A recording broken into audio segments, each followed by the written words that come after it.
After a month of trying to get approved in your favorite condo, you figure out that the condo is not even financeable. What happened? You worked with the wrong realtor. Today, we're going to talk about all the reasons why working with the right realtor will help you get into the condo of your dreams.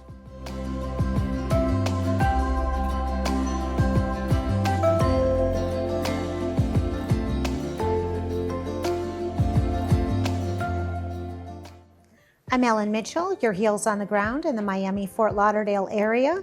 And on this channel, we talk about everything probate, guardianship, senior relocation, out-of-state sellers, and today, condo financing and why it's become such a problem. So being in South Florida, and this is being shot in April of 2025, our condo market is really a mess. Why is that? There are several reasons, but we're going to talk specifically about condo financing. Kevin, what are some of the things that a good realtor could have done to have stopped this situation from happening? The listing agent could have gotten the condo docs and budget as soon as they got the listing, sent it to a lender that they knew, and asked them, hey, is this financeable, so that in the MLS they could market it as financeable with 25% down, not financeable cash only.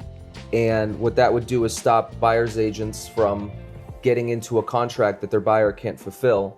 But at the same time, if the listing agent didn't do that, the buyer's agent themselves could request these documents, the budget, the bylaws, rules and regulations, and send it to the buyer's lender and say, hey, will this buyer be able to get financing before we submit an offer, give a deposit, do an application to the association and spend money? And those are all things that before you even pass go, you should be doing to make sure that you're looking out for your buyer or seller. Absolutely. It's really changed because before there were some things that kept buildings from being non-financeable, but after the collapse of Surfside, that list has grown exponentially. So some of the things that make a building financeable are not having reserves, not having proper insurance, having litigation in the building. And I don't mean that the unit owner is in litigation, but perhaps the building had some work done and one of the contractors didn't get paid in full. They're suing the association.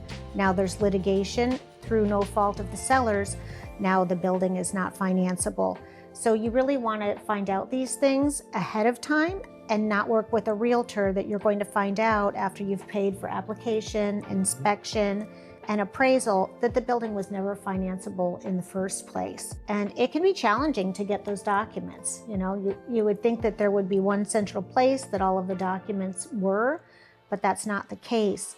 Another thing that can keep a property from being financeable is the 40 and 50-year certifications. We always had 40 and 50-year certifications in Miami and Fort Lauderdale, but they really weren't enforced previously.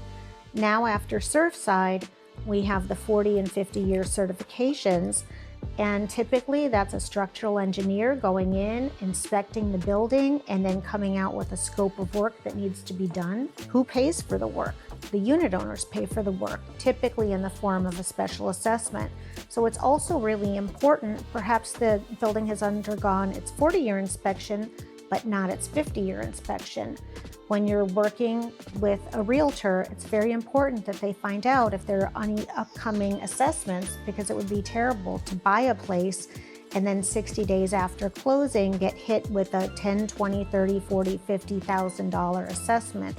And it happens absolutely all the time. The other thing that we see is even with single family homes, when you're working with a realtor, I have a listing that we just procured in Dania, Florida. There was another realtor interviewing for that listing, and they wanted to market the home as financeable, conventional, FHA, VA, only I had requested that the sellers have a home inspection, which they did. I sent the home inspection, the 4-point and wind mitigation, 2 forms that are completed by the inspector at the time of the inspection, to my insurance agent. He looked at those documents, and as I suspected, the house was not financeable because of the age of the roof, the air conditioner was not working. It wasn't insurable, which made it non-financeable. Thank you. Oh my gosh, so a child shall lead us. So it was, the insurance agent let me know that no, it wasn't insurable because of the condition of the property without insurance, you can't get financing. So this other realtor would have put it on the market, entertained offers, probably encouraged buyer's agents to submit offers with financing, and they would have wasted their time, their seller's time, the buyer's time and money, and everybody would have lost because they would not have been able to close in the end. And things change over time. I mean, we had with our Century Village listing, went under contract with someone who was doing financing. The building had adequate insurance, adequate everything.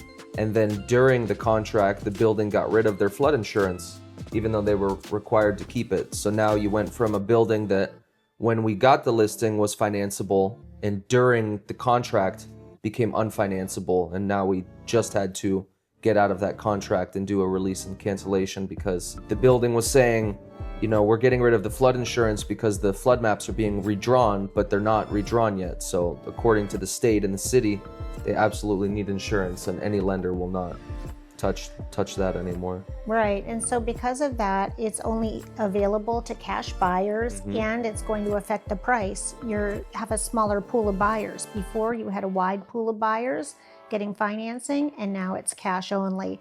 So as you can see by these examples and many others we'd be happy to share with you, it is really important that you're working with a professional that is active in today's market because things are shifting every day and what you don't know can hurt you. Please like and subscribe. We do read all of the comments. If you have any comments, questions, or suggestions for future episodes, let us know, and we look forward to being your heels on the ground and boots on the ground, walking you through the process.